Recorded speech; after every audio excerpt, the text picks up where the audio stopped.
Vamos a continuar con donde nos quedamos. Buenas noches. Sí, buenas noches.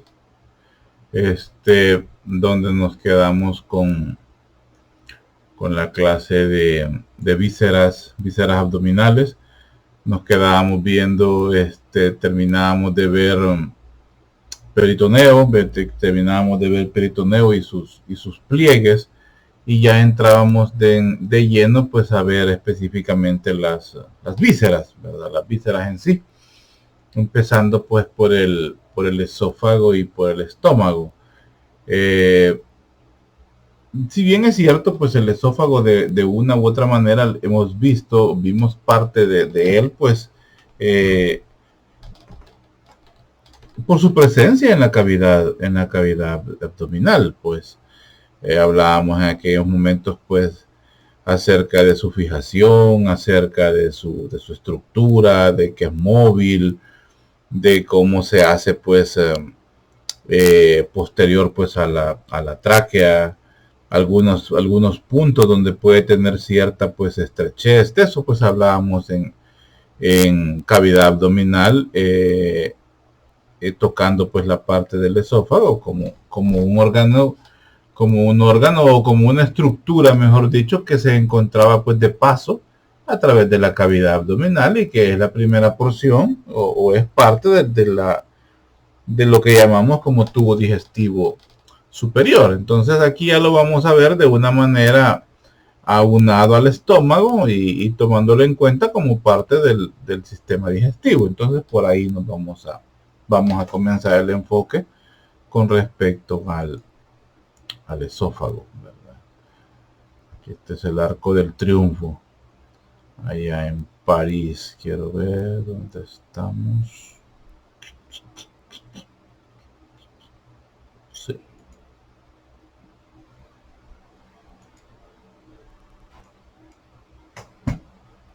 Bueno, esto se ha quedado pegado. Ahí está. Vamos a ver. Espérenme, jóvenes, permítanme, que me está dando problema. Aquí estamos, ya aparece.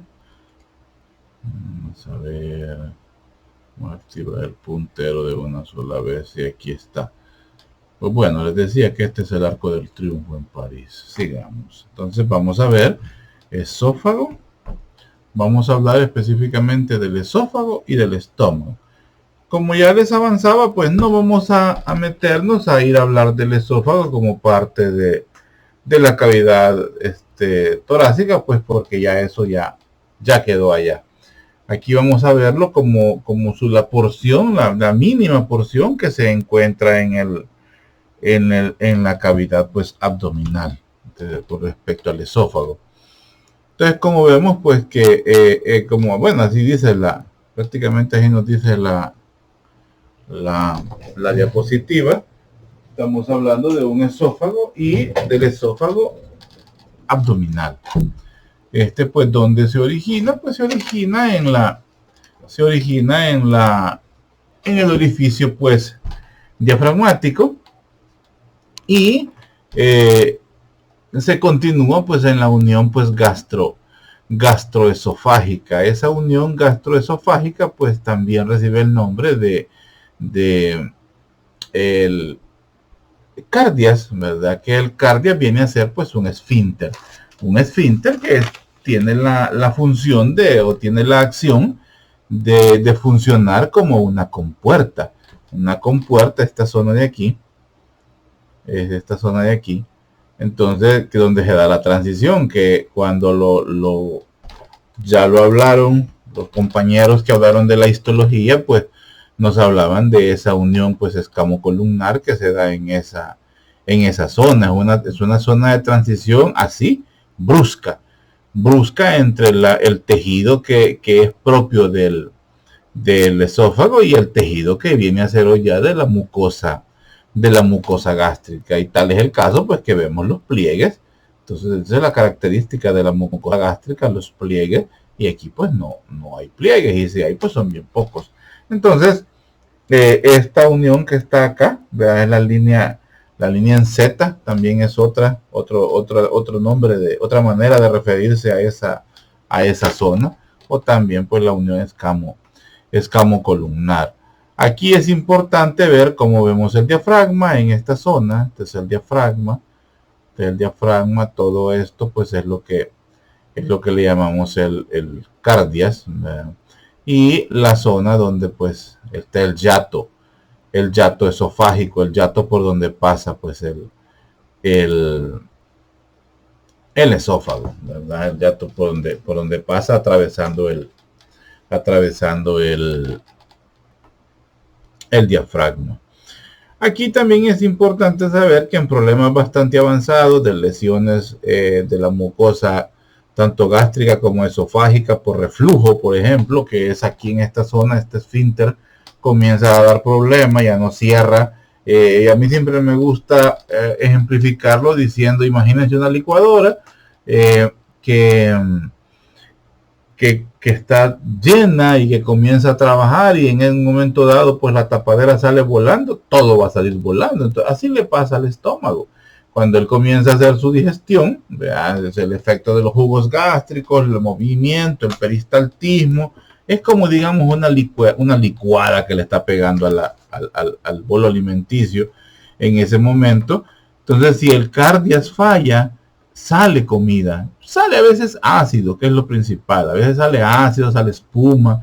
Y esa pues logra ascender hasta la garganta y provoca pues por supuesto la respectiva ardor en toda la zona. La mucosa esofágica no está preparada para recibir ácido propia del estómago, ácido clorhídrico mezclado con saliva, mezclado con partículas del bolo alimenticio, pues estas logran subir y provocan ese dolor retroesternal que los pacientes se nos quejan, un dolor quemante, lo describen ellos, un dolor que a veces da en la noche, porque es cuando se da ese problema por la posición en la que el paciente duerme.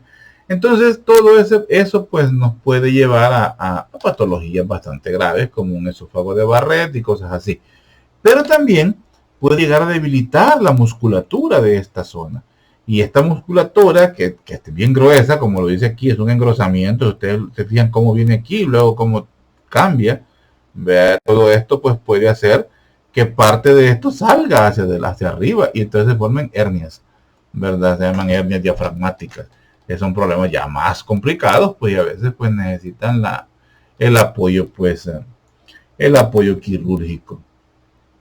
Aquí pues en esta zona también pues se atraviesan los nervios vagos. Ya saben ustedes, ¿verdad? Que el vago pues atraviesa esta zona para ir a inervar los frénicos, pues que se quedan inervando el diafragma, pero los vagos todavía bajan dentro del canal esofágico, acompañando al esófago para ir a inervar pues ¿cómo se llama? Las partes inferiores, parte, por ejemplo, el estómago, baja el nervio vago por las paredes tanto anterior como posterior del esófago, o sea, cuando lo atraviesan.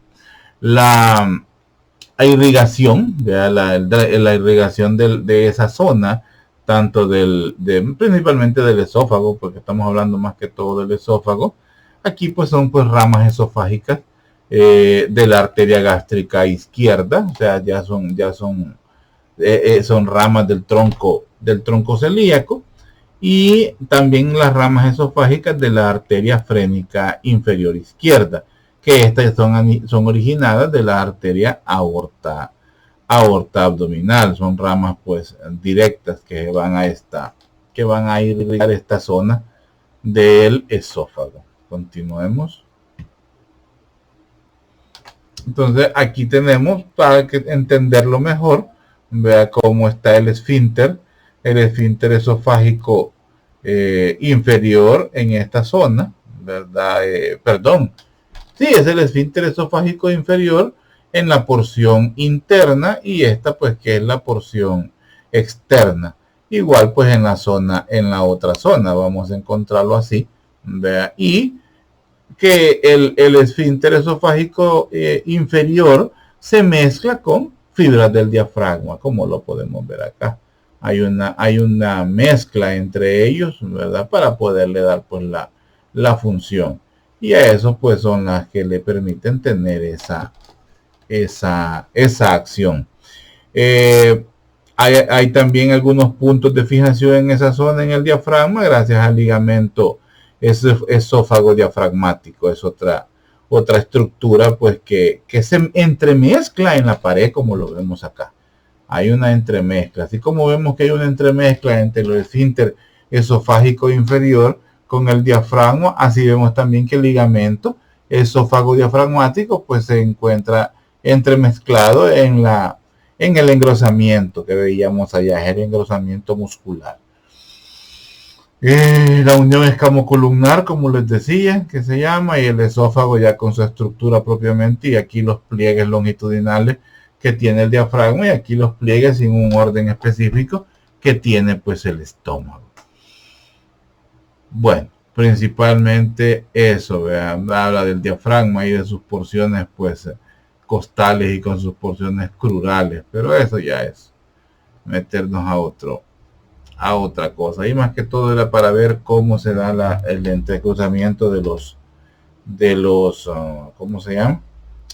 De los músculos en relación con el diafragma y con el esfínter, ¿verdad? Zonas de lo que les hablaba, las hernias, ¿verdad? Cuando falla esto puede salir hacia arriba, se llaman también hernias del hiato, ¿verdad? Del hiato esofágico. Todas son hernias del hiato, así las pueden encontrar. Otros problemas como la esofagitis por reflujo, eso es muy frecuente, el esófago de Barrett, todo este tejido se comienza a esclerosar, o sea, a endurar. La movilidad que caracteriza el esófago la comienza a perder. Y otra pues es la acalasia, que también son lesiones en la mucosa del esófago. Pasamos al estómago, y en el estómago pues vamos a ver que él pues se divide en regiones. Ya aquí estamos hablando del esófago abdominal, del que hemos terminado, y vemos como el esófago pues se divide en cuatro regiones. La región del cardias, que es esta zona de acá. Esta es la región del cardias. El fundus, que es otra región. Cada una de estas tiene su nombre específico. He empezado explicando las áreas, o sea, las regiones, mejor dicho. Entonces, la región del cardias, la región del fundus, ya vamos a ver que solo esto se llama fundus. La región pues del fundus, la región del cuerpo gástrico, que es todo esto, por ende pues es la región pues más ancha, y la región pilórica, que es esta zona de acá, ya es el abandono, perdón, ya es la parte final pues del estómago, es la porción pilórica, que esta pues ya vamos a ver cómo pues se divide en, bueno, aquí una sola vez vamos a ver que todo región pilórica pues se divide en un antro pilórico, que es el antro, digamos, es la parte más dilatada y es la que recibe pues toda el producto que proviene pues de la región del cuerpo, ¿verdad? Entonces es una de las que divide el antro pilórico, y el canal pilórico es esta zona de acá, el canal pilórico, o sea, el que lo pasa del antro hacia el final ya del píloro, de la zona conocida como la región del píloro. Por ende, pues es la parte pues más distal. Entonces, de ahí pues vemos algunas partes específicas. Esta es la región del cardio, pues este es el cardio. Este es el fondo. Aquí dice fundus, pues también le podemos decir fondo. El fondo del estómago, el cuerpo, que es esta zona de acá. El píloro, que es todo esto. Ya sabemos que se divide en antro y canal del píloro. Por supuesto, la curvatura mayor, que es esta, la curvatura mayor. Y la otra es la curvatura menor. Entonces podemos decir que la curvatura mayor es inferior y la curvatura menor es superior en relación a la posición que tiene el estómago, ¿verdad? Entonces, son las, ¿cómo se llama? Son las zonas importantes. Dice, ya hablábamos hace poco, pues, del aumento, ¿se acuerdan? Del aumento mayor. Aquí es donde se inserta. Esta es una de sus inserciones. Recuerdan que baja como un delantal, abarca también la primera porción del duodeno. Entonces todo esto es la fijación del aumento mayor, que este baja como delantal y vuelve a subir para insertarse en el colon pues transverso. Y la otra que veíamos acá, la curvatura menor, también es inserción del aumento menor. ¿Qué más? Bueno, la escotadura, esta es una zona importante también, la escotadura pues del cardias, prácticamente es el punto externo entre lo que venía siendo esófago y ya se convierte pues en estómago, es una zona específica de la zona pues del cardias. Ese pues como vemos ahí pues forma un ángulo, ¿verdad? Eso es más que todo por ahí es que va, para que identifiquemos que forma un ángulo.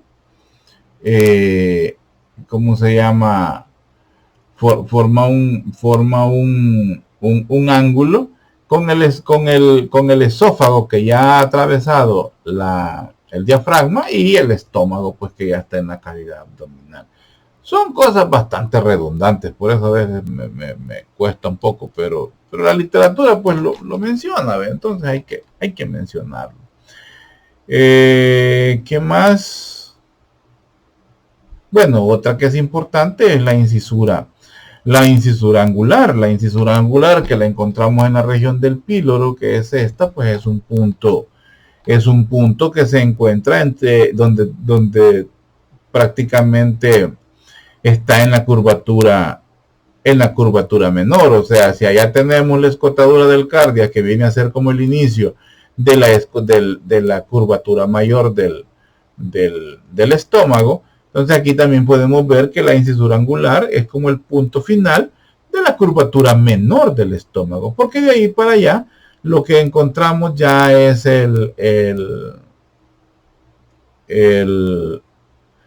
la región pues del píloro, y por supuesto con lo que tiene contacto, que es con la primera porción del duodeno. Esto no me quería dejar sin mencionarlo. Este propiamente es el esfínter pilórico. Esta zona de aquí.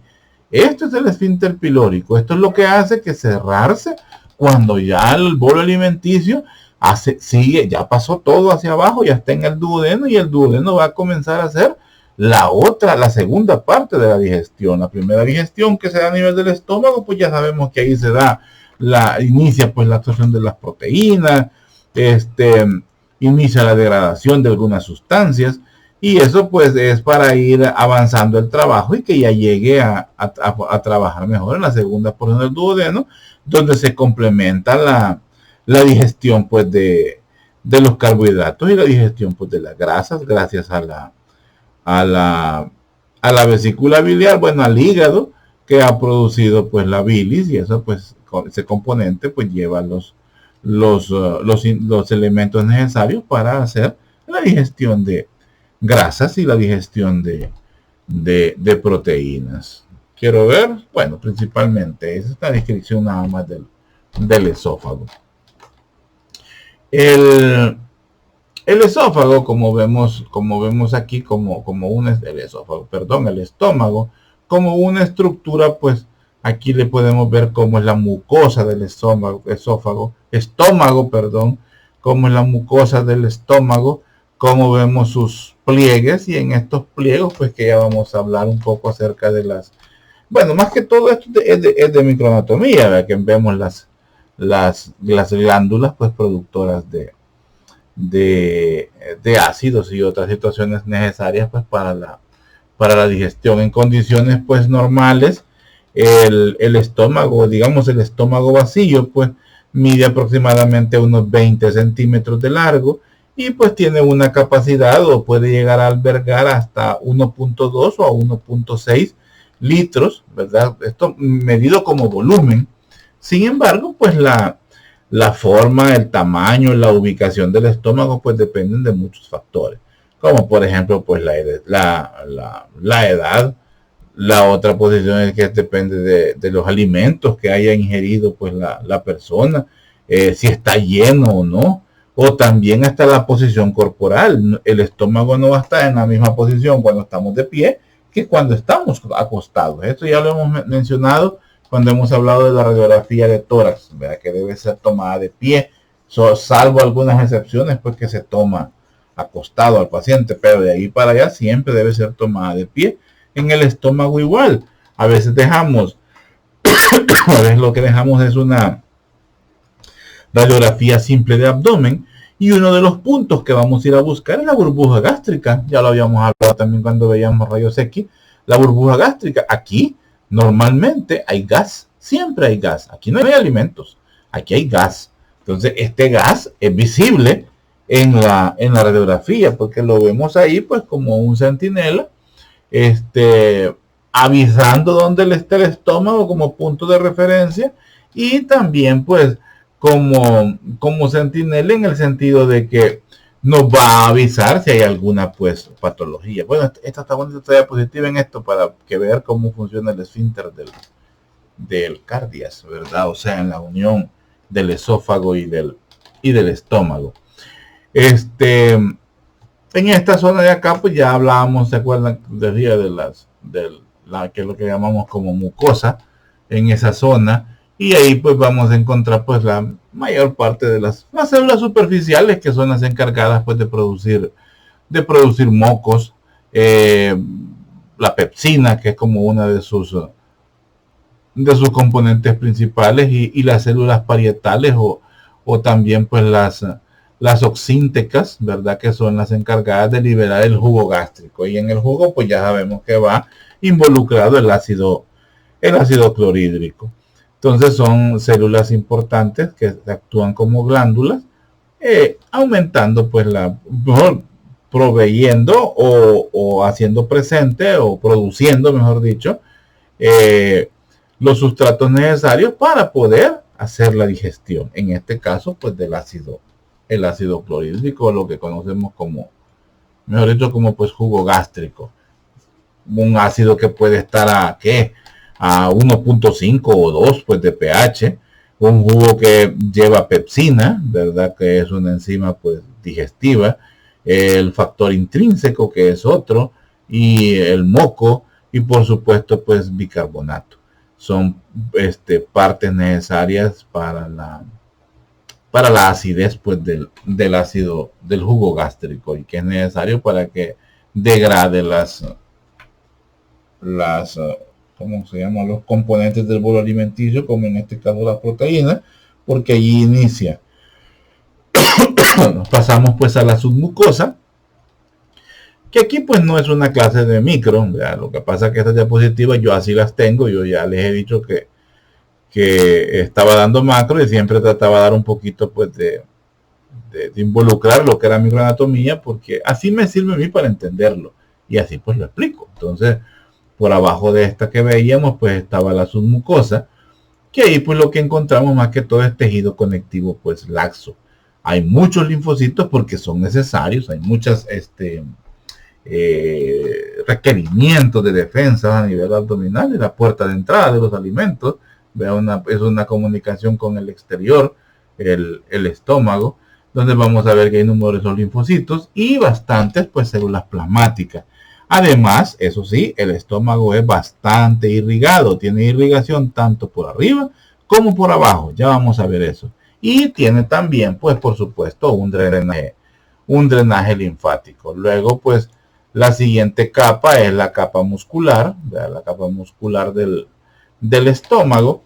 Y en vamos a ver pues que está formada por tres capas de músculo liso. La más interna, que tiene una distribución de sus fibras de forma oblicua, o es decir, como no en el plano de las Y, no en el plano de las X, sino que es un plano diferente, en el cual pues están ubicadas oblicuamente, podríamos decir inclinadas.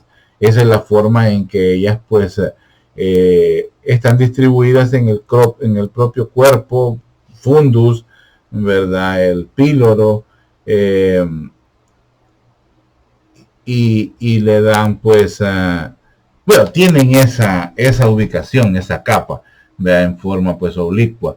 Luego pues tenemos otra capa que ya es intermedia, que esta está dispuesta en forma circular, pudiéramos decirlo que está dispuesto dando el giro completo sobre la víscera, que es el estómago, y decimos pues que está en forma horizontal, pero es realmente de forma circular, porque se está asegurando de que le da la vuelta completa pues le da la vuelta completa al estómago. Pero quiero checar algo que ya me acordé. Va a pasar lo mismo, no estamos bien.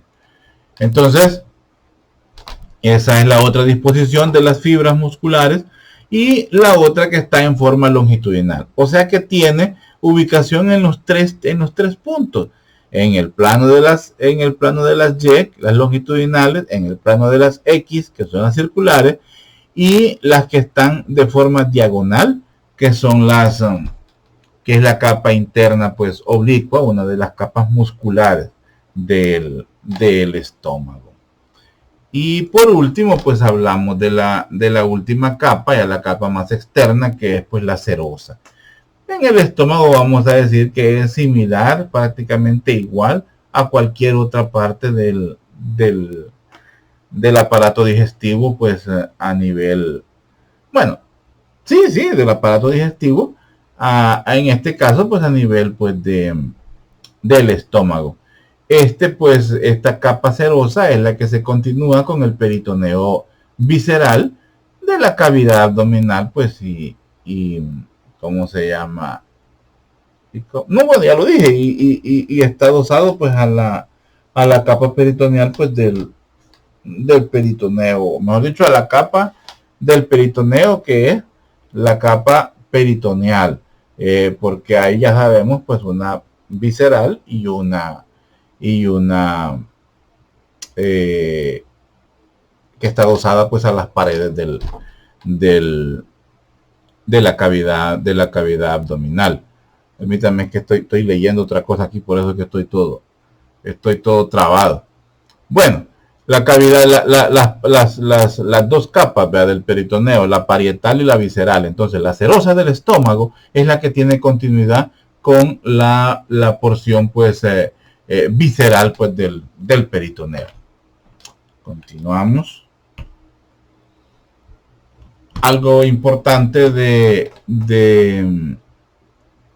tomar en cuenta, pues relaciones del estómago. Aquí está bonita. Aquí vemos el aumento mayor que se está originando pues en la curvatura mayor y parte de la primera porción pues del duodeno. Este es el aumento mayor, baja y cubre prácticamente todo lo que las vísceras abdominales, que asemejando pues un delantal. En los niños no está tan desarrollado. Recordaron también que es bastante vascularizado. Bueno, entonces relaciones que tiene el estómago en la parte anterior. Se relaciona pues con el diafragma, claro, porque está en contacto directo.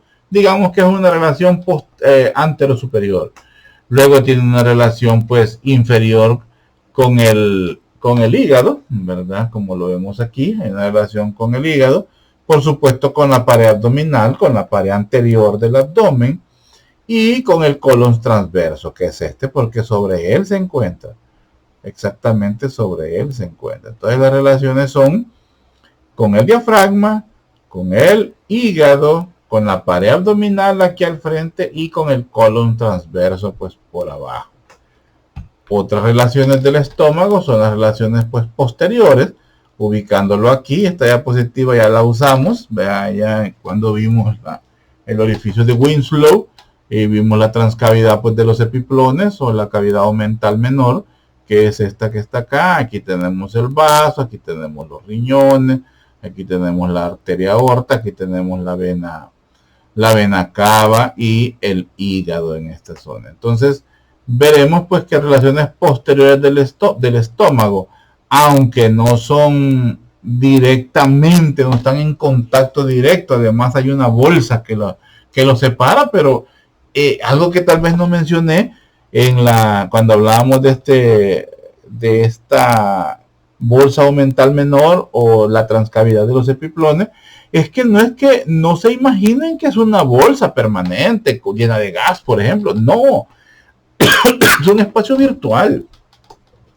Ahí pues solo serían colecciones de alguna sustancia que pudieran llegar a ocuparla, pero por lo demás es una zona completamente adosada a las paredes, o sea, es virtual el espacio, la bolsa en sí.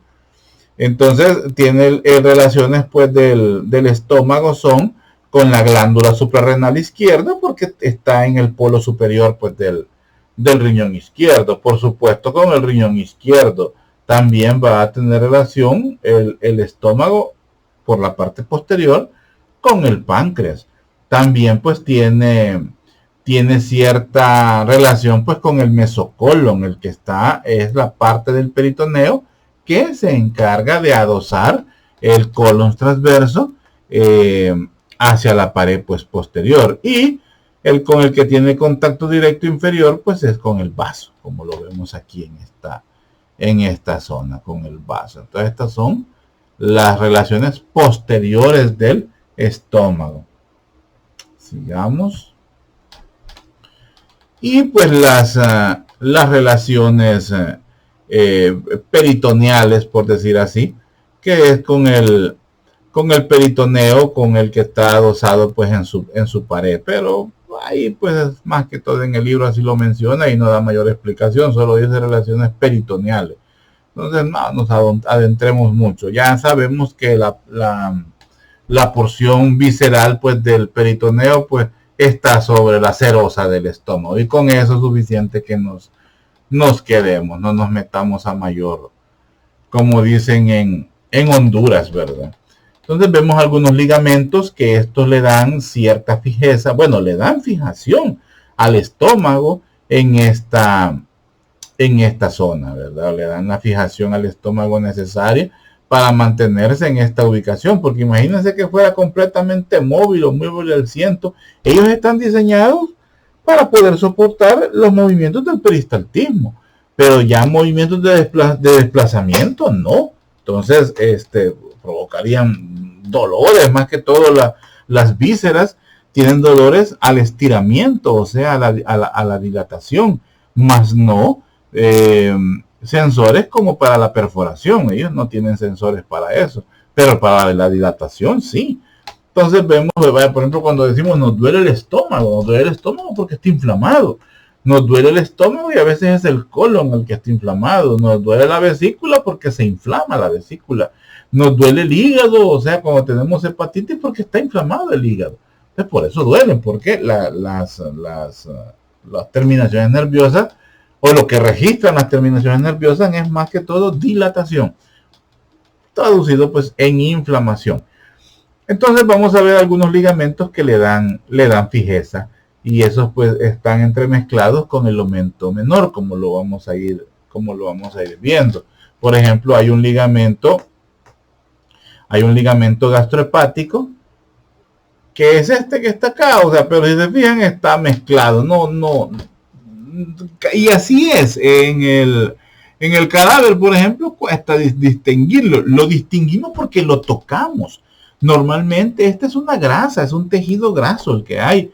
Entonces lo que uno identifica es cuando lo toca, y adentro se siente algo que es un poco más duro, se siente como, por decir así, un cordón más duro. Entonces ahí ya sabemos que estamos, y si va del estómago, de la curvatura menor del estómago al hígado, entonces es el ligamento gastrohepático. Luego tenemos un ligamento, ¿cómo se llama este? El ligamento gastrofrénico.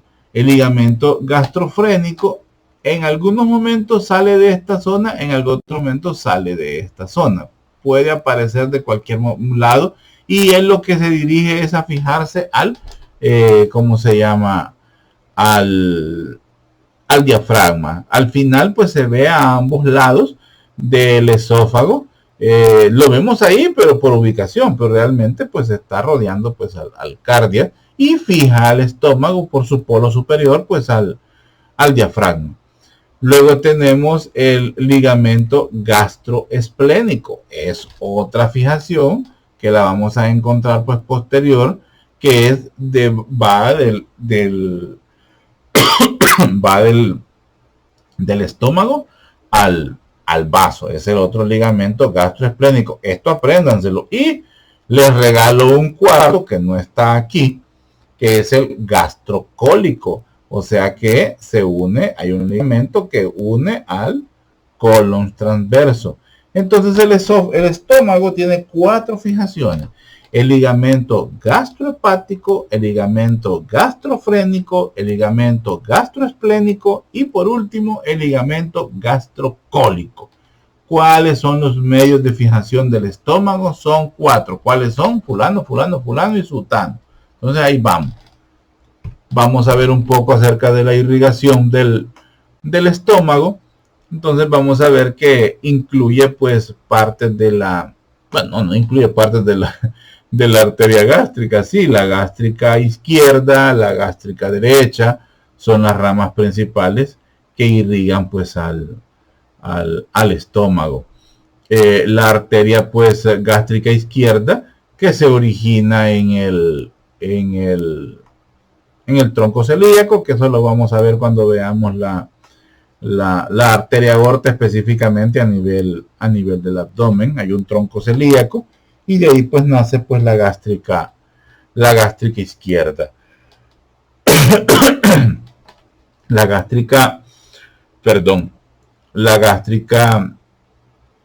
izquierda pues es una rama con un tanto de distribución principal pues para irrigar el estómago.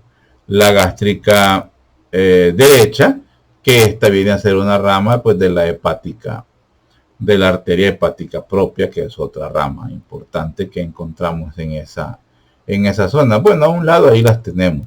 La gástrica derecha, dándonos bastante irrigación, más que todo a la zona del píloro, o a la zona pilórica. Y la gástrica izquierda dándonos irrigación en la zona pues comprendida aquí específicamente. Bueno, como decía específicamente,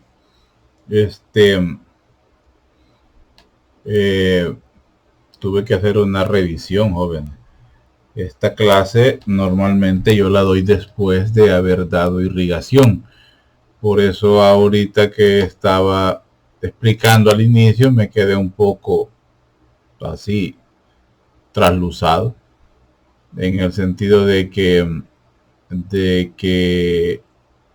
o sea, identifico que la imagen no me ayuda mucho, pero como aquí no me quería centrar más en explicar la irrigación, y eso pues lo tenemos mejor en la otra clase, pero es bueno porque queda reforzado. Entonces voy a recapitular hablando pues de la irrigación principal pues del estómago. Es gracias a la arteria pues la gástrica izquierda y la gástrica derecha. Exacto. La gástrica izquierda es una rama directa del tronco celíaco. El tronco celíaco prácticamente es la segunda rama fuerte, digamos, que tiene la aorta abdominal, de donde se desprenden la arteria esplénica y la arteria hepática propia, y también se libera la arteria bueno, digo, pues se me fue. La arteria esplénica y la arteria gástrica izquierda y la arteria hepática propia. Entonces, de la arteria gástrica izquierda nos da la irrigación para la zona del cardias, para la zona de la curvatura mayor, específicamente la parte superior y parte pues del cuerpo, parte del fundus, gracias a la ¿cómo se llama?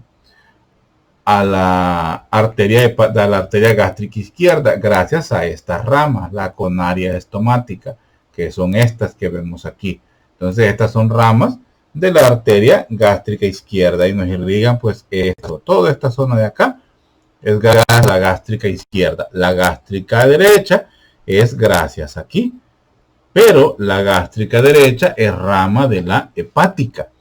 Entonces esa nos va a dar en esta zona de acá, se libera la hepática propia como rama del tronco celíaco y de ahí sale la arteria gástrica derecha. La gástrica derecha nos va a irrigar la zona del cardias, ¿verdad? Específicamente la zona del píloro, y ahí nos va a dar la rama pilórica. Pero la pilórica viene a ser rama de la gastroduodenal, que ya la gastroduodenal es una rama de la gástrica derecha, se va por detrás, ahí libera su arteria pilórica y nos va a dar todas las gastroepiploicas, que son estas que nos van a irrigar toda la curvatura pues mayor. Estas son ramas de la gastroduodenal, nos va a dar esta irrigación. Luego pues derecha e izquierda, como dice ahí aquí, ¿verdad? Nos va a dar la derecha e izquierda rama de la gastroduodenal. Luego tenemos las gástricas cortas, que son las que irrigan esta parte del cuerpo y del fundus, y las frénicas, que nos dan también irrigación de la parte o del polo superior pues del estómago. Entonces, si bien es cierto, es importante saber cómo es la distribución, sí, claro que sí, pero pues me interesa más pues que sepan cuáles son. Entonces, por ejemplo, la esplénica, que sale del tronco celíaco, que está en esta zona, la esplénica va por detrás. La esplénica va a ir a irrigar el vaso, pero ahí la esplénica en algunas, bueno, no, la esplénica pues nos da, ¿cómo se llama? La esplénica pues nos da una rama posterior, ¿verdad? Bueno, más que todo es al lado izquierdo, pero por la parte de atrás, que nos da la gastromental izquierda. O sea, es la que le provee la irrigación que mantiene el omento, en este caso en el omento menor, y es rama de la esplénica que va hacia atrás. Entonces es otra rama importante para darle irrigación en la zona de la curvatura mayor, hacia el lado izquierdo. Hay otra también, la gástrica posterior, esa es otra rama, pero ya es una rama variable, no siempre está presente, es rama de la esplénica, es rama de la esplénica, la gástrica posterior, ¿verdad? Y por último, pues la que decíamos, la arteria pues frénica. Entonces, pero a mí lo que me interesa es que sepamos cuáles son las ramas, cuáles son las arterias que le dan irrigación al estómago. La pilórica, la coronaria estomática, la gastroepiploica derecha e izquierda, las gástricas cortas y la frénica. Esas son las que están plasmadas en la diapositiva. Esas son las que me interesa que ustedes conozcan. Esas 5. La pilórica, la gástrica, la coronaria estomática, la gastroepiploica derecha e izquierda, la gástrica corta y la frénica. O sea que son 6 arterias principales que nos dan irrigación del estómago. ¿Ahí solo hay 5? No, hay 6. Porque dice gastroepiploica, derecha es una, izquierda es la otra, ¿verdad? Bueno, sigamos. El drenaje venoso, pues ya, ¿cómo se llama? El drenaje venoso, pues tiene que ver con la vena porta. Ese es todas las venitas que están juntos, pues ¿cómo se llama? Están junto a la irrigación, pues estas pues van a terminar en la vena porta. Además, pues hay una colección alrededor del estómago, también pues de ganglios celíacos, hay algunos plexos en esa zona también, y la inervación del estómago, pues gracias al plexo celíaco y al nervio vago. Así a grandes rasgos, sin meternos en Honduras. Entonces la inervación es el plexo celíaco, donde drena el sistema venoso que se encarga del estómago, en la vena porta. El drenaje linfático pues son gracias a los ganglios celíacos, y la inervación el plexo celíaco y el nervio vago. Continuamos pues a intestinos y vamos a ver pues el intestino delgado y el colon. A eso vamos a eso pasamos en este momento. Bueno, pasamos a ver pues intestino y colon. Hablemos pues que el intestino delgado, fíjense que la manera de ponerlo aquí no es por abreviar, sino que más que todo es porque en anatomía intestino pues se refiere a intestino delgado, a lo que conocemos como intestino delgado, y lo que conocemos como intestino grueso pues se le dice colon. Entonces por eso es que está así. Pero nosotros pues la verdad podemos seguir usando intestino delgado y podemos decir pues colon o intestino grueso, no hay problema. Pero ustedes van a ir viendo a manera vayan avanzando pues que el término intestino grueso pues va quedando en desuso por el término colon. Las patologías no dicen intestino gruesitis, ¿verdad? Sino que dicen colitis. Y en el intestino delgado pues se refiere ya más específico a cada una de sus porciones, como dice ahí. La primera el duodeno, la segunda yeyuno y la tercera pues el ilion. Pero bueno, el intestino delgado. El intestino delgado pues se extiende desde la válvula, desde el píloro, que es la parte terminal del estómago, desde el esfínter, el píloro, donde está el esfínter, el píloro, hasta la válvula iliocecal. O sea, aquí en esta zona estamos hablando que está el píloro. Vea, esto ya es la primera porción del duodeno. Ya vamos a ver que el duodeno se divide desde la primera porción del duodeno, ¿verdad?, hasta la válvula iliocecal, o sea, donde la parte terminal del ilion se conecta con el colon. La válvula tiene el nombre de válvula iliocecal, pero realmente el cecal significa o se refiere a ciego. El ciego pues es la parte inferior realmente del intestino, en este caso del colon, en este caso el colon ascendente. De ahí depende del ciego, sí depende la apéndice, eso sí. Entonces la válvula, la unión, porque en la unión, vea, iliocecal es que encontramos la válvula iliocecal. Entonces en la unión del ciego con la unión del ciego, la unión del ilion con el intestino grueso, con el colon, no se da en el ciego, eso sí es verdad. Ahora yo no voy a venir a contradecir a un anatomista porque capaz me va a dar una explicación que yo pues sí, no la sabía, así. Entonces vamos a respetar eso. Entonces se llama válvula iliocecal. Está en la zona, pues esa válvula iliocecal es la que está en la zona de la unión iliocecal. Entonces ambas aseveraciones son verdaderas.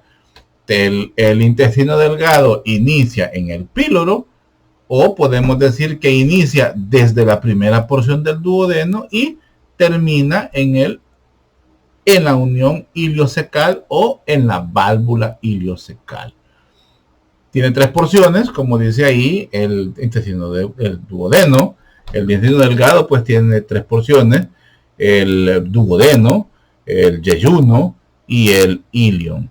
Aproximadamente de intestino delgado tenemos 5 a 8 metros, o sea que es un buen triperío que tenemos, ¿verdad? Entonces tiene una longitud de 5 a 8 metros. Por supuesto, esto depende del tamaño de las personas, ¿verdad? O sea, lógicamente yo tengo 8 tirando a 9 posiblemente. Y algunos de ustedes, pues Anantillo va a tener 5 metros. Pero sí, esa es la longitud aproximada que puede tener el intestino. Cuando yo estudiaba, o sea, cuando yo era estudiante igual que ustedes, y me acuerdo había un cadáver que le habíamos apodado el hijo del diablo. Una persona grande, creo que más grande que mí, bien fornida. Tenía un par de cuetazos en el lomo. Esta este individuo, este cadáver, pues a algún gracioso se le vino en gracia, pues se le hizo la gracia de cortar el mesenterio, que es lo que mantiene unido al intestino con el, con la pared posterior, pues, del abdomen y cómo se llama. Bueno, les estoy contando travesuras realmente de estudiantes. Yo preparaba cadáveres, porque ese era mi trabajo cuando yo era estudiante y me contrató la universidad, era preparar los cadáveres para poder explicarlos, o sea, hacer disecciones y así, y tenerlo listo para el día siguiente, pues prepararlo, presentárselo a los estudiantes. Como yo era estudiante a la vez, pues eso lo tenía que hacer, pues, por las noches. Entonces en las noches pues yo llegaba a trabajar en los cadáveres y una vez pues me tocó ver que a algún gracioso le hizo la gracia de cortar y dejar el triperío, o sea, lo sacó, pues, ¿verdad? Lo sacó del cadáver y sí es grande, o sea, es grande, doy fe que es bastante grande el intestino. Pero bueno, el intestino delgado pues es un órgano hueco, es una víscera hueca realmente, es una víscera hueca. Hay otras literaturas que hablan de que es de 6 a 7 metros, pero ahí pues a veces esas medidas que nos dan casi siempre es como para decir yo doy otra medida. El libro pues nos dice yo tengo otra medida, pero 6 a 7 metros es lo mismo que está entre 5 y 8, así que no nos ayuda en gran manera. Puede venir otro y nos dice que está entre 4 y 9, ahí pues no salimos de nada. Entonces sí podemos decir que es largo solamente, ¿verdad? El diámetro pues del intestino pues se va estrechando desde el principio hasta el final. O sea, es más grueso, como podemos verlo aquí. No, más grueso no. Es más amplio o más grande la luz del duodeno en comparación pues con la luz del ilion. Todo eso pues va disminuyendo a medida pues va avanzando desde duodeno, luego yeyuno y luego pues ilion. Sigamos. La estructura, ¿verdad? Ya esta es la estructura microscópica, esto ya lo explicaron muy bien sus compañeros. Aquí pues yo solo voy prácticamente pues a recuperar esa información donde hablaba pues de la estructura. Veíamos pues la mucosa, la submucosa, luego la capa muscular y por último pues la serosa, que aquí están pues bien delimitadas, ¿verdad? La mucosa, la submucosa, la capa muscular y por último pues la serosa, donde vemos pues las vellosidades, que es esto es lo importante de acá, las vellosidades, que estas pues aumentan en sí la superficie de absorción de los nutrientes que lógicamente pues ingerimos, ¿verdad? Y los conducen al torrente sanguíneo. Esto lo encontramos pues en el intestino delgado. Luego pues también es lugar donde se encuentran las válvulas conniventes, que estas vienen a ser pues el soporte, ¿cómo se llama? Estas vienen a ser el soporte anatómico de las vellosidades intestinales, ¿verdad? Las válvulas conniventes que están en la base prácticamente. Favorecen también pues la superficie de absorción del intestino y, eso sí es importante, enlentecen el movimiento del quimo. ¿Con qué objetivo? Con el objetivo que suelte los nutrientes, las válvulas conniventes. Entonces encontramos en la base pues de las vellosidades pues intestinales. Luego tenemos pues en la zona de la submucosa, que es la parte subyacente. Vea, es esta zona de acá. Ve, aquí tenemos la submucosa y ahí pues lo importante son pues las placas de Peyer. Las placas de Peyer pues es tejido linfático prácticamente, es tejido linfático que se encuentra pues en la submucosa. Vienen a ser como células, ¿verdad? Principalmente con función de identificar los antígenos asociados a los alimentos. Por decirlo de otro modo, los contaminantes, los objetos extraños, los, los microorganismos que puedan venir en la alimentación con capacidad de infección, con capacidad de afectar nuestra salud, pues esas placas de Peyer pues tienen esa capacidad están sensibilizadas, están como diseñadas para identificar los antígenos que vienen. Un antígeno es una célula, es un componente que tiene la capacidad de crear una reacción, ¿verdad? Y ahí es donde salen pues los anticuerpos o los linfocitos, ¿verdad? Entonces, perdón, linfocitos o neutrófilos, según vean lo que sea necesario, pero son los anticuerpos en sí. Entonces, esas placas de Peyer pues tienen esa función y están pues en la zona de la submucosa. Todo pues lo que pasa a través del tracto intestinal pues es como identificado. Ellos vienen a ser como los que han viajado, por ejemplo, a otros países del mundo, pues que cuando uno está en la zona de migración y acaba de sacar las maletas, pues andan un montón de perros y le andan hueliendo las maletas. Entonces así es estos andan viendo por todos lados que lo que está pasando por ahí pues no lleve contrabando, no lleve pues sustancias que puedan ser nocivas para el cuerpo. Esa es la función pues de las placas de Peyer. Consejo sano: nunca lleven pescado seco para otro país, bueno, para Estados Unidos, porque los perros piensan que es droga. Entonces, ahí encontramos pues las placas de Peyer, pues tienen esa función. ¿Por cómo logran esto? Porque tienen muchos macrófagos. Ya sabemos cuál es la función pues de los macrófagos, que destruyen en el acto pues bacterias o cualquier microorganismo que sea nocivo pues para el cuerpo humano. ¿Dónde se ubican? Esto es lo que sí es importante. Bueno, todo es importante. ¿Dónde se ubican principalmente? En el ilion terminal. Ahí es donde se encuentran más las placas de Peyer, en la terminación del ilion, o sea, cuando ya va de salida. Exactamente cuando ya va de salida es donde se encuentran las placas de Peyer. O sea, se encuentran en todo, pero se encuentran más en el ilion terminal. Como quien dice, de aquí no pasa. Porque ya acordémonos que el colon ya tiene funciones más generales a la hora de absorber agua y absorbe electrolitos. Entonces ahí una sustancia nociva pues puede llegar a infectar. Tal es el caso que hay ¿cómo se llama? Infecciones que no logran ser reconocidas a nivel del sistema digestivo del intestino, o por decir así, de las placas de Peyer en el intestino delgado, y atraer, como dicen, llegan hacia el colon.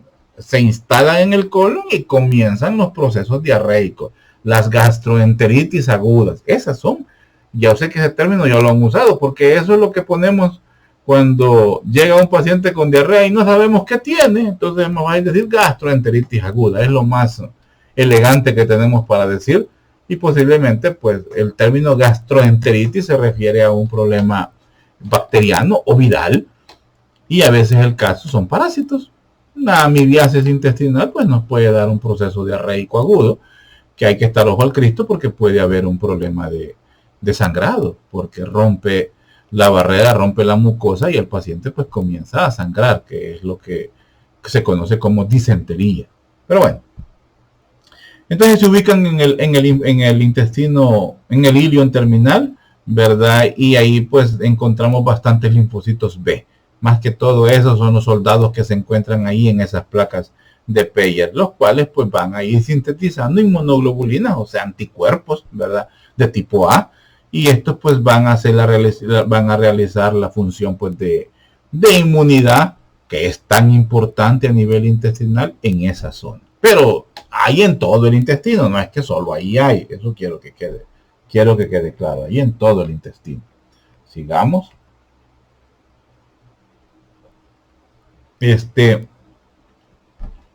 A medida pues en el intestino pues vamos a ver diferentes adaptaciones que el intestino tiene pues para cumplir las funciones tanto de defensa como de absorción y como de movimiento de las diferentes sustancias que se van a ir liberando pues de la digestión.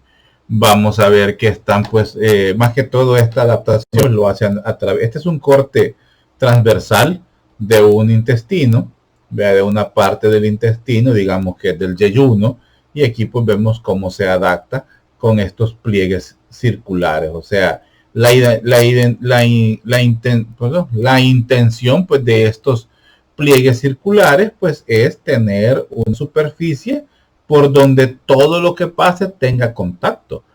Aquí pues vemos que esos pliegues, ya haciendo una ampliación de uno de esos pliegues, pues es donde encontramos las vellosidades intestinales, y así lo vemos, lo que estábamos viendo allá, ¿verdad? Las vellosidades, donde encontramos las válvulas pues conniventes. Y en las vellosidades intestinales pues ya vamos a ver específicamente una ampliación, y estas son las microvellosidades. Las vellosidades intestinales también se les llama bili. Bili con V y con doble L o con L, bili, así se le llaman a las microvellosidades, a las vellosidades intestinales, perdón. A las vellosidades intestinales se le llama bili. Y luego pues las microvellosidades también reciben el nombre de las criptas del Lieberkühn. Criptas del Lieberkühn, está en francés, ahí lo buscan, no, en alemán creo que está, ahí lo buscan. Entonces son las adaptaciones de la mucosa. Esto es micro, pero aquí se los tiro, así que aquí nos ayuda. Esta la tengo solo por ¿cómo se llama? Por referencia, y qué bien, algunos de sus compañeros hablaron sobre esto. La enfermedad pues que se llama la celíaca es una enfermedad, no es una enfermedad, es una condición realmente que últimamente ha cobrado bastante auge, bastantes pacientes. Es un diagnóstico muy frecuente que se está dando hoy. Tal es el caso pues que muchos alimentos pues hoy dicen libre de gluten. Si ustedes se han fijado, dice libre de gluten. El gluten pues, para que sepamos qué es, porque decimos, yo conozco pacientes que me dicen, mire, yo creo que tengo celíaca porque no tolero el gluten. Y es una sorpresa cuando uno le pregunta, ¿qué es el gluten? Y no saben qué es el gluten.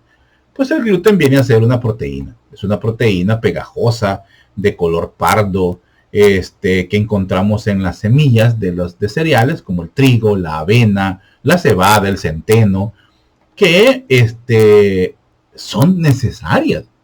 Eso es lo difícil, ¿verdad? Que son necesarias para nuestro organismo, en el sentido de que son una fuente grande de energía. Energía que en el cuerpo la moneda de energía es la ATP. Entonces es tan necesaria pues para las funciones del cuerpo. Pero hay personas que tienen dificultad para eso. Ahora, la celíaca pues no es una enfermedad nueva. Y vuelvo a decir enfermedad, no es enfermedad, sino que es una condición. La celíaca no es una condición nueva. Es algo pues que existe y está descrita desde pues mucho tiempo, ¿verdad? La celíaca pues es un daño del intestino delgado. Podría ser adquirida, podría ser congénita, que altera la absorción. Eso es lo que pasa. Altera la absorción de las vitaminas y minerales y otros nutrientes que contienen los alimentos. Estos pacientes pues son los que no toleran el gluten, principalmente, y tienen ese problema que se llama celíaca.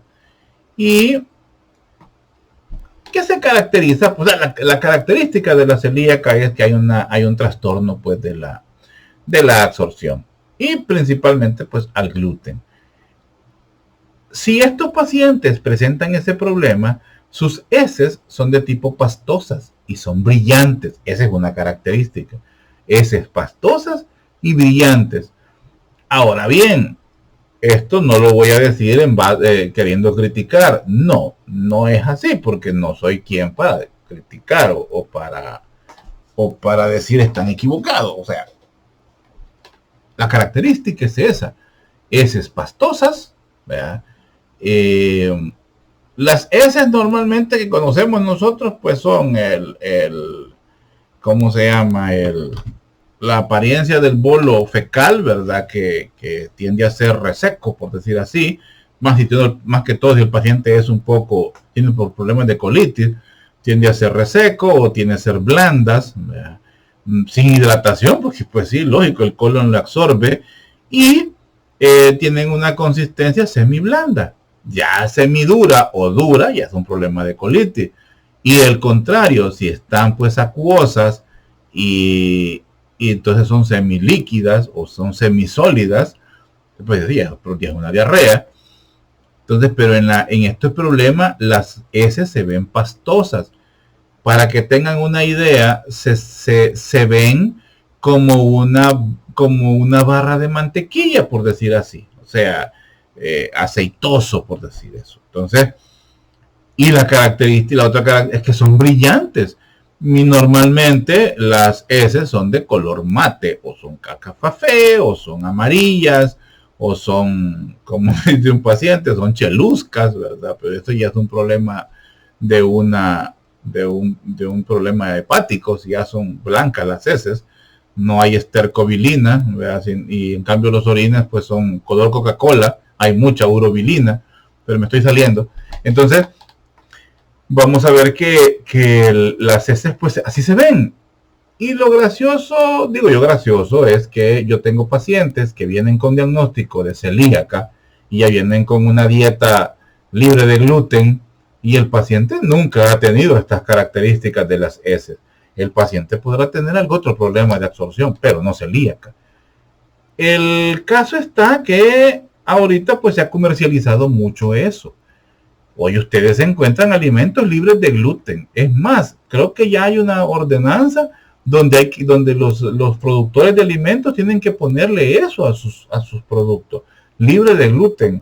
Algunos saben que mi esposa y mi hija tienen un negocio, tienen un emprendimiento, y yo les bromeaba hace poco que hacían su logo. Hay que ponerle libre de gluten, porque pues sí se ha hecho ya bastante, es más que todo comercial. Entonces, es un problema que está descrito y es un problema de personas, pues, hasta está como identificado como digamos, en un tipo de, no voy a decir raza, sino que un grupo étnico, por decir así. Entonces, como que los hispanos tengamos problemas de celíacas es bastante difícil. Ya les hablaba cuáles son los cereales, imagínense la cebada, por ejemplo, y cuántos frescos de cebada nos hemos tomado y no ha habido problema. Cuánto pan hemos comido y no ha habido problema. Entonces hoy viene y como que parece más un boom de parte de los gastroenterólogos el titular a los pacientes con problemas pues de celíaca. Es como también esta es la segunda, porque la primera fue la intolerancia a la lactosa.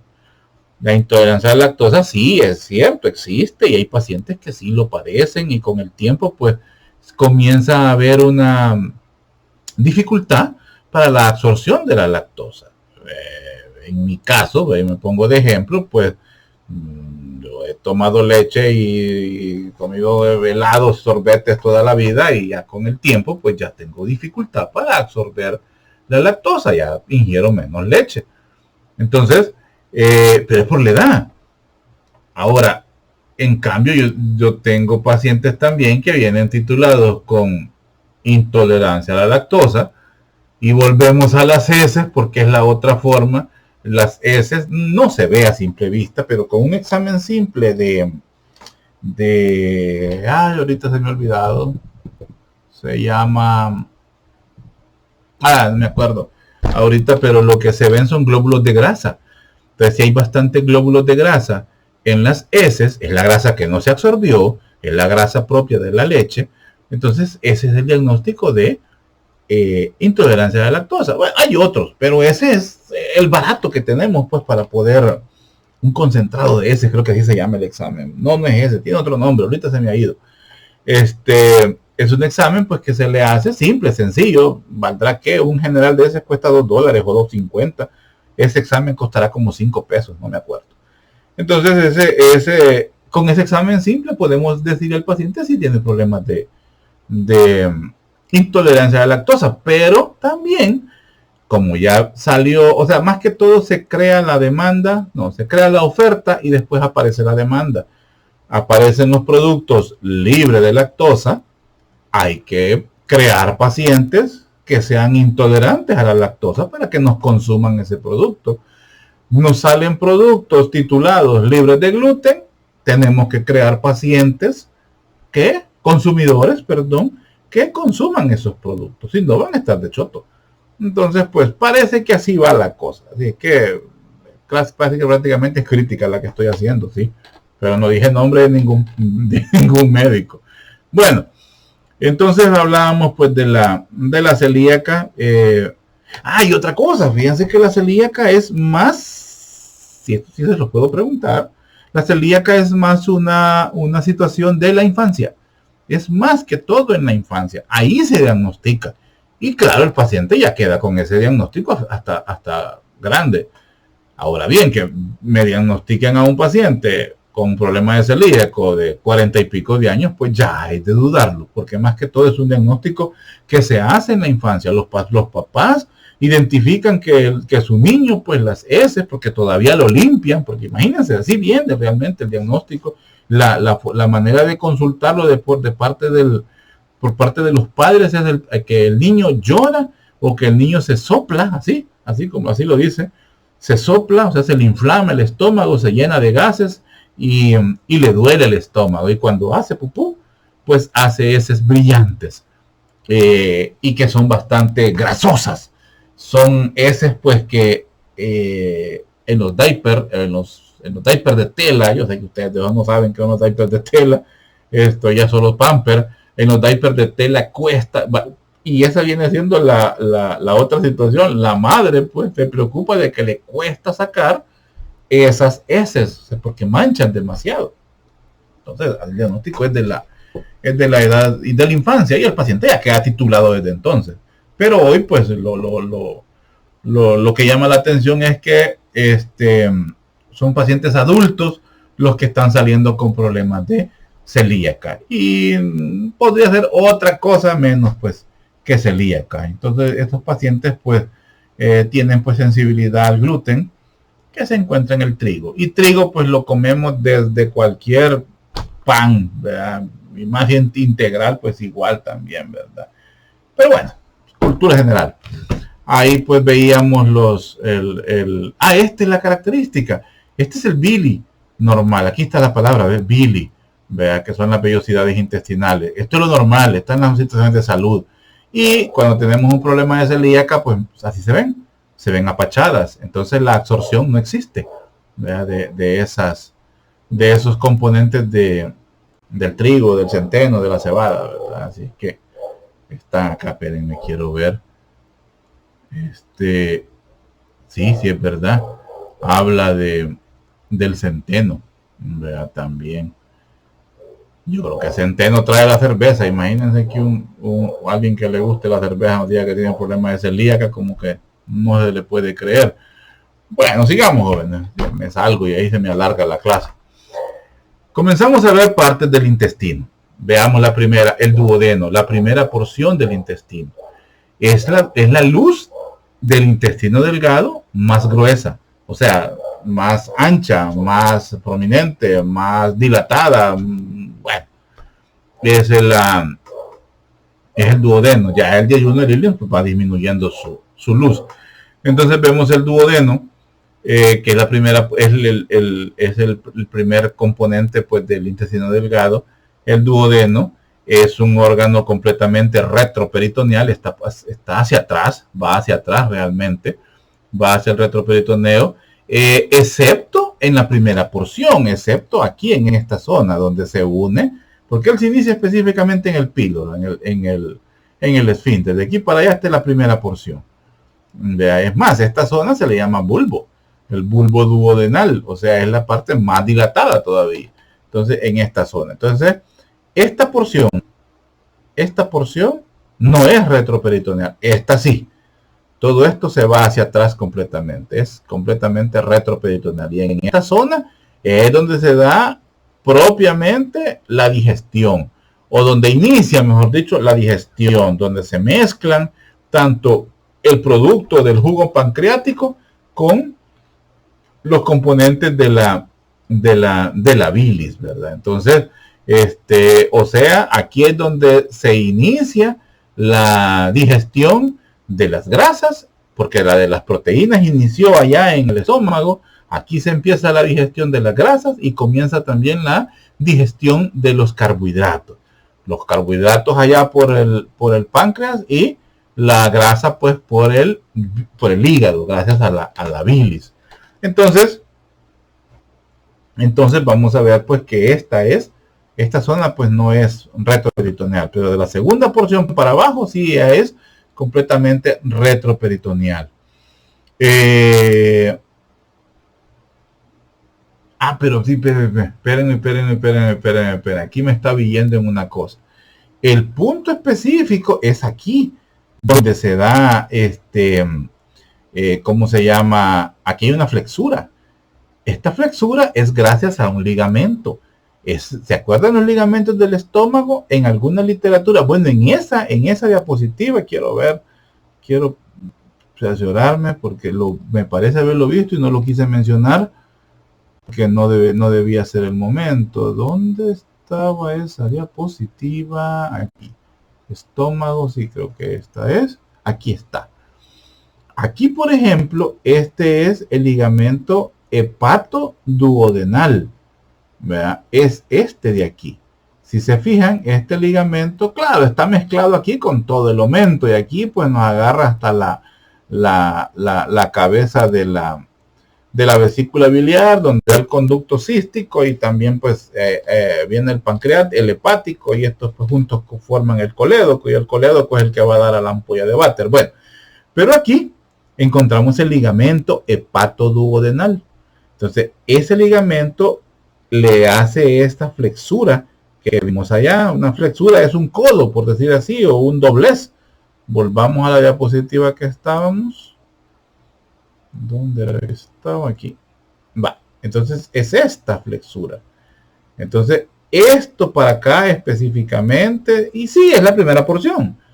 Pero como se las pudiera preguntar yo, qué porción o qué zona o dónde, desde dónde a dónde el duodeno no es retroperitoneal, sería desde el píloro hasta la ubicación del ligamento hepatoduodenal.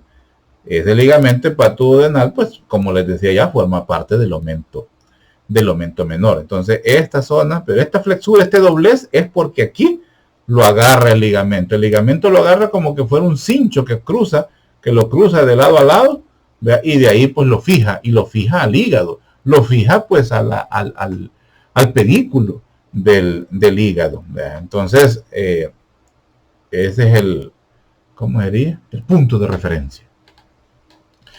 Mide aproximadamente, como nos dice ahí, 25 a 30 centímetros. Eso es lo que mide pues todo el duodeno. Tiene pues 4 porciones. El bulbo duodenal, la zona pues prerrenal, que es esta, porque atrás, ya ubicándolo aquí, pues atrás está el riñón, entonces está por delante, se llama prerrenal. Una zona horizontal, que como lo ven ustedes es esta, una zona horizontal, y la parte ascendente. Aquí encontramos la parte ascendente. Ahora, si lo queremos delimitar, o lo queremos más que todo para estudio, pues decimos primera porción, la segunda porción del duodeno y la tercera porción del duodeno, o la porción horizontal. Entonces es esta. La primera porción es la del bulbo duodenal. La segunda porción es la porción descendente, que es esta, y la tercera porción es la porción horizontal del duodeno. Aunque aquí pues hay una porción ascendente. Entonces son dos formas de decirlo.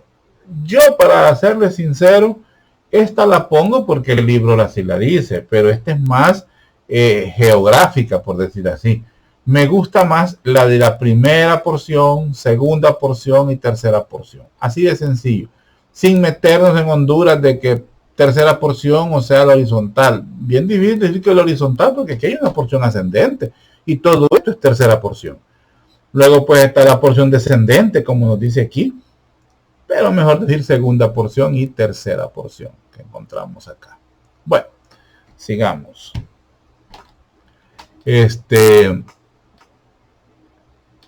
Bueno, las porciones también, vaya viéndolo con los órganos que tiene a su alrededor, pues el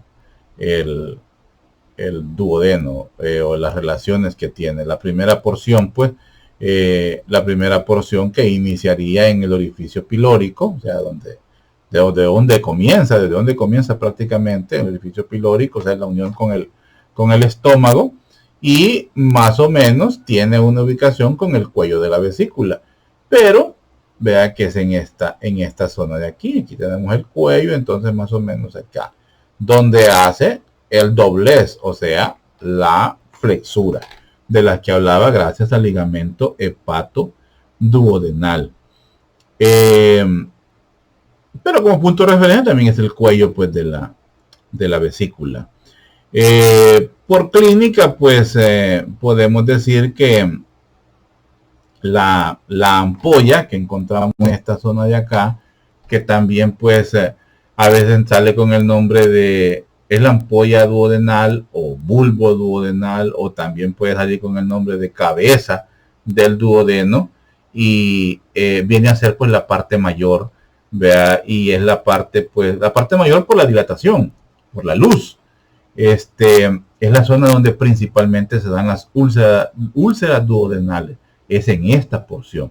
Las úlceras duodenales son consecuencias de la acidez estomacal, consecuencias de los problemas de acidez que se dan a nivel del estómago. Toda esa dificultad, pues, se la traslada al duodeno. A veces tenemos pacientes que los estamos manejando por gastritis y les estamos dando omeprazol, pantoprazol, hay un montón de prazoles hoy, pero los principales, o los, como decimos, el pionero, pues, el lansoprazol, y todavía hoy por hoy es un gran medicamento para algunos pacientes. Les estamos dando, permítanme que tengo seca la garganta, les estamos dando inhibidores de la bomba de protones, o sea, de la liberación de ácido, y a veces, porque la sintomatología es de ardor de estómago, simplemente. Y yo sé que más de alguno padece de eso de ustedes, y el médico, cuando se gradúa de médico, que diga yo salgo sin gastritis, no le creo. Todos salimos con gastritis, porque comemos a tiempos que no son los buenos para comer, e ingerimos comidas que no deberíamos ingerir. Ingerimos mucha comida chatarra, mucha comida mal hecha, mucho condimento, mucho picante, hoy más que todo con tanta comida mexicana que existe hoy por hoy, que hasta niveles de Chile hay, ¿verdad? Por ejemplo, ahí en los búfalos. Pero bueno, entonces esa zona es altamente sensible al aparecimiento de úlcera.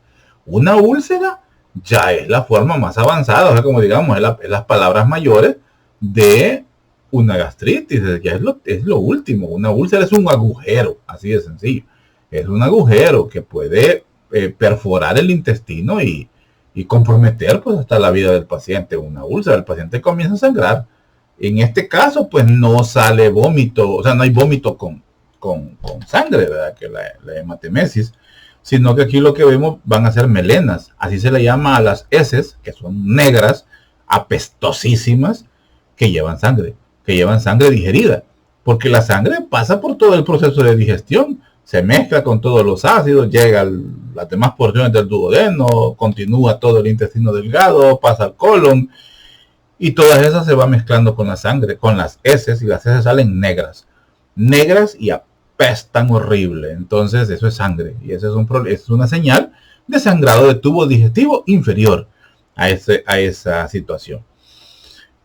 Ya si vemos sangre rutilante, o sea, sangre roja, rojita, como decimos, ya ese es un problema muy posiblemente de una amibiasis intestinal en la parte terminal del colon, o hemorroides. Entonces, hemorroides son varices en el recto, en el ano, en la columna, más que todo del ano. ahí son también mal llamadas, porque es un nombre feo, almorranas. Perdón. Entonces, pues hablábamos de que esa zona, la primera porción, es la más sensible para el aparecimiento pues, de úlceras en el duodeno. La segunda porción, que lógicamente viene del cuello pues, de la vesícula biliar, vamos a ubicarlo aquí, específicamente ahí, de la vesícula biliar al... ojo con esto, las referencias, no es clasificación, los límites los está dando en forma de relación que tiene con otros órganos o teniendo como puntos de referencia. No es muy utilizado porque a este nivel cambian a veces la situación, ¿verdad? Entonces aquí lo que decimos pues es que, bueno, hablábamos que la primera porción va del orificio del píloro hasta el cuello de la vesícula. Esta va del cuello de la vesícula, la segunda porción del cuello de la vesícula a más o menos un punto de referencia con la lumbar número 3. Ahí viene la otra ubicación. Entonces esto nos sirve bastante en anatomía de superficie. Entonces va hacia la vértebra, la L3. En esta zona, o sea que es esta de aquí hasta acá, más o menos, esta pues es la parte, tal vez vamos a decir más importante, porque ahí es donde encontramos la desembocadura de los conductos de excreción. Ya vamos a hablar de eso. Los dos, porque hay dos, hay un accesorio también ahí del páncreas que se abre en la segunda porción del duodeno, específicamente la papila mayor y la papila menor, pero ya vamos a hablar de eso. Entonces ahí encontramos pues la papila mayor, que es la papila mayor del duodeno. Ojo, este término de papilas es propio del duodeno, no es por otra estructura. O sea, las estructuras desembocan ahí, pero el término papila es mayor y menor, son sitios específicos geográficos del duodeno. La papila mayor, que es la entrada pues común de los conductos del colédoco, o sea, juntos entran ahí el conducto colédoco y el conducto de Wirsung, el conducto pancreático pues mayor, específicamente en lo que conocemos como la ampolla de Vater, así se llama, vea, donde se unen todos ellos es la ampolla pues de Vater. Y luego tenemos una papila menor que está un poco más arriba. Estoy hablando y no te lo señalo. Esto de acá es la papila duodenal. Aquí encontramos la ampolla de Vater, donde entran tanto el conducto colédoco, ¿verdad? Que viene de acá, el conducto colédoco, y junto con el conducto de Wirsung, o del conducto pancreático principal, que es este de acá. Conducto del pancreático principal. Luego hay un conducto pancreático accesorio, casi no se ve muy bien, pero aquí va, conducto pancreático, y ya desemboca en la papila menor, otra zona propia del duodeno, está por arriba del duodeno. Yo les miento si les digo que más que todo fue una literatura viejita que hablaba de que se encontraba por abajo, pero esta ya es una anomalía, pero ya es un capricho de la naturaleza, entonces no lo tomamos en cuenta. Pero se los digo porque pueda que ustedes lo vean. Entonces, pues esta situación pues se da en la segunda porción pues del duodeno. En esta misma zona pues hay un esfínter, que es este que estamos viendo acá. Hay un esfínter que se encuentra en la ampolla de Vater y ese recibe el nombre del esfínter de Oddi. Él pues tiene la función de regular pues la excreción de los componentes del páncreas y el componente de la vesícula biliar. Luego tenemos una tercera porción, que es esta. Esta que estoy explicando es en base a la primera que describí, no es en base a las tres porciones, este es en base a las 4. Entonces tenemos la segunda, que era la horizontal, que es esta zona de acá, y esta pues es la sección más larga, así de sencillo. Esta iría desde la L3 hasta esta otra, esta iría de esta zona desde la L3 hasta más o menos el inicio de la zona ascendente. Porque no me acuerdo exactamente si hay un punto de referencia, yo creo que no hay, porque más que todos los puntos de referencia los usa para las partes más importantes, que son la primera porción y la segunda porción. La primera porción porque es donde está la ampolla o está el bulbo del duodeno y es donde se dan las úlceras. Y la segunda pues por la desembocadura de la ampolla de váter, por decir así, donde se unen los dos. Por eso más que todo. Luego está la cuarta porción, que esta cuarta porción es la que se dirige hacia arriba y le oíamos el nombre de ascendente. Fíjense que aquí pues en el dibujo ya no se ve tan ascendente, se ve como siempre una horizontal, pero sí hay una ascendente y termina a nivel pues de esta fresura.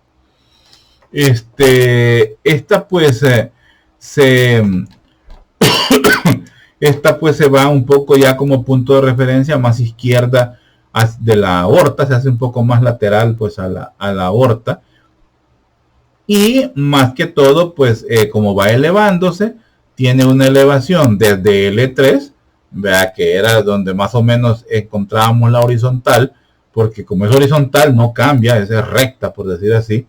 Entonces el punto de referencia de esa era la L3 y esta ascendente pues llega a ascender hasta el nivel de la L4, perdón, hasta el nivel de la L2, o sea, hacia arriba. Entonces por eso es una ascendente. Y es donde esta termina en el ángulo duodeno-yeyunal. Es la flexura que yo les decía, es esta zona de acá, el ángulo duodeno-yeyunal. Pero aquí hay algo muy importante. Esta flexura también se hace gracias a un ligamento que encontramos en esta zona que está acá. Y se llama ligamento de Treitz. Así se llama. Ligamento de Treitz. Busquen. Oye, ¿cómo se llama ese ligamento? Es el ligamento de Treitz. Sigamos. Relaciones anatómicas, pues que va a tener el duodeno, pues se relaciona con aquí está el duodeno. Este es el duodeno. Se relaciona pues con el hígado, lo tiene por arriba, con la vesícula biliar, pues también lo tiene por arriba, con el páncreas, él aloja la cabeza del páncreas. Esta es la cabeza del páncreas, esta es la cola. Entonces aquí está la cabeza del páncreas. Él pues le da vuelta, ¿verdad? O circunda la cabeza pues del páncreas. Esta relación también tiene relación con la vena porta, ¿verdad? Que la vemos en esta zona de acá, la vena porta. Con el riñón derecho, los tiene por detrás. Es más, hay una porción que se llama prerrenal, la descendente o la segunda porción. El duodeno es la zona más estudiada del intestino, por eso tiene tantos nombres, ¿verdad? Entonces, por ejemplo, esa porción, que es la segunda porción en la clasificación de 4, es la segunda porción, también se conoce como la zona prerrenal, o también se conoce como la zona descendente. Pero cualquiera es buena. El riñón derecho, pues que está por detrás, los vasos renales que tienen que se encuentran con el riñón pues derecho, por supuesto con la vena cava inferior, aquí va la vena cava inferior, va por detrás del hígado y por supuesto pues con la aorta que está en esta zona, es más lo cruza. Aquí pues vemos la aorta. Aquí pues bueno, aquí está el tronco celíaco. Solo que aquí pues no está el estómago, entonces aquí no vemos la arteria gástrica, la gástrica izquierda, pero sí vemos por ejemplo la esplénica y la hepática propia, son más ramas, son 3 ramas del tronco celíaco. Lo vamos a ver en la irrigación. Relaciones peritoneales, pues verdad, la primera porción,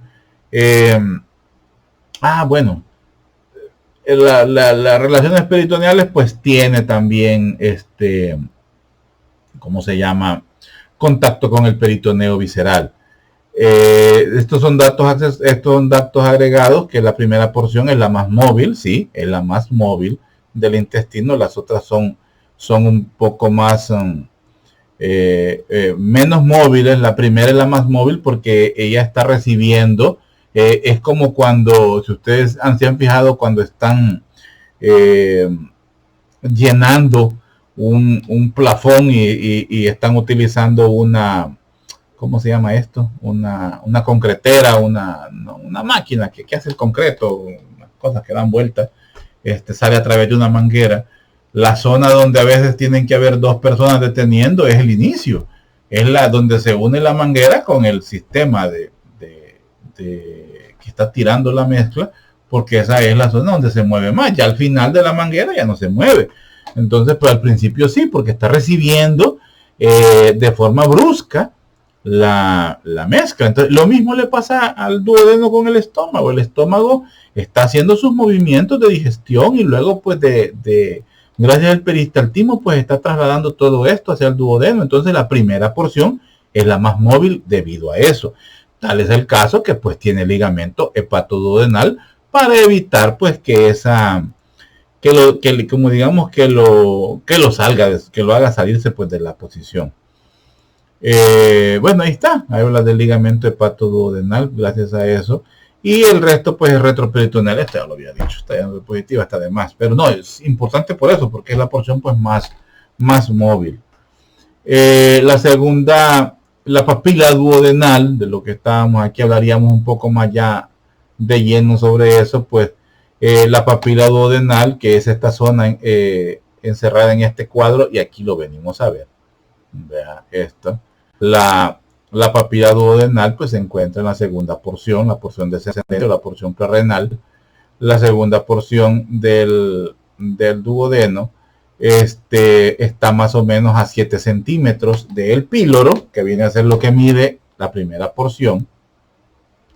Entonces aquí vemos que la papila es del intestino de la segunda porción del duodeno. Es esta. Es mucosa y tejido propio del duodeno. Para entender que una papila es como que viéramos una tetilla, por decir así, una elevación en la mucosa del duodeno. Eso es la papila. Es como que viéramos un pezón, por decir así. Entonces, eso es la papila duodenal. Ahí desemboca juntos, ¿verdad? El conducto biliar, que es este de aquí, que es el colédoco, y el conducto pancreático principal, que es el conducto de Wilson.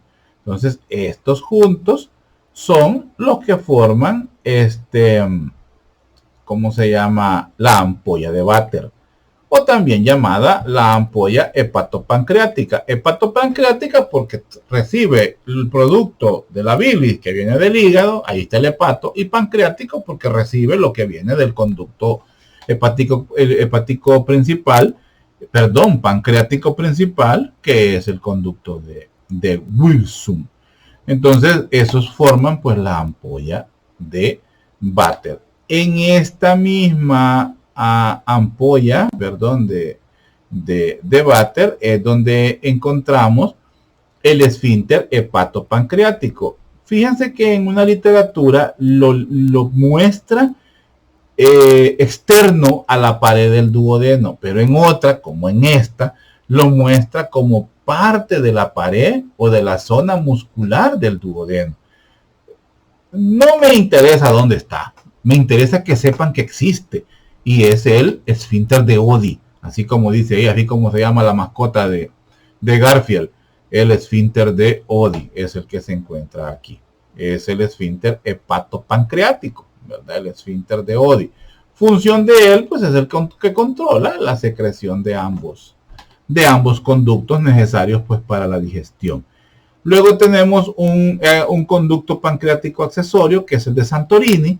Pues como ya les había dicho, desemboca en la papila menor, que ya está un poco pues más arriba de la papila mayor del duodeno. Sigamos.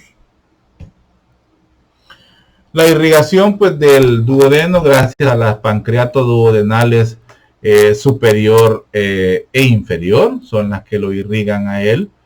El drenaje pues por la vena porta, Y la inervación, pues gracias a fibras autónomas y sensitivas del plexo mesentérico y del plexo celíaco. Son dos plexos importantes y que están interactuando en esta zona. El plexo mesentérico, que es el más bajo, y el plexo celíaco, que es un poquito más alto en relación al cuerpo humano. O sea, es más cefálico el celíaco, y el mesentérico pues es más caudal.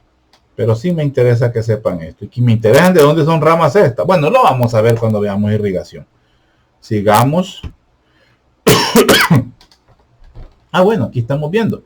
Vea las irrigaciones, la pancreato duodenal superior, que les decía aquí. Aquí estamos viendo que es rama de la arteria hepática propia. Esto es la vena, esta es la arteria aorta abdominal. Esta es la rama del tronco celíaco. De aquí es donde sale la gástrica izquierda, que ya la vimos dando la irrigación pues para el estómago. Luego sale la esplénica, que se va por detrás del estómago, la que nos daba la gástrica posterior en algunas ocasiones. Y luego la otra rama es la hepática propia, que va para acá. Esta hepática propia es la que nos da la gastroduodenal póstero superior, y es la que nos va a ir a dar irrigación pues al duodeno, como vemos acá en esta zona. De ahí está la arteria pancreato duodenal antero superior. Aquí están todas las que lo irrigan. De aquí lo estudian específicamente. La arteria pancreato duodenal póstero inferior, que está en esta zona, y la arteria pancreato duodenal antero inferior. Es un solo enchivolamiento de nombres, pero así te los tienen que aprender, jóvenes. No hay de otra. Entonces, esas zonas son las que irrigan el duodeno. Sigamos. Aquí prácticamente vamos a pasar ya a los intestinos. Espérenme, quiero ver cómo llevo de tiempo esto. Porque tengo 1:41 en esta clase. Nos vamos a quedar aquí hasta duodeno. Y luego vamos a seguir con el intestino de yeyuno e ilion, que es lo que están viendo ustedes. Entonces nos vamos a quedar aquí, jóvenes. Yo hago un receso y seguimos pues en cuanto se puede. El día de mañana, mañana nos vemos hasta el miércoles, que hagan el corto, ¿verdad? Luego el sábado pues las últimas exposiciones, y el lunes seguiríamos con el primer parcial de macroanatomía. Entrarían estas clases. Yo quiero que estén dadas antes del miércoles, que estén subidas antes del miércoles para poder evaluarlas en el examen. Sí decirles que si existe la posibilidad de trasladar el examen, yo lo voy a trasladar para darles más chance a que estudien, porque si yo me siento mal que vayamos a ver todavía clases el día sábado que pueden ser evaluadas el día lunes. Aunque quiero ver, el sábado ya solo vamos a ver, ¿cómo se llama? Reproductores, histología de reproductores.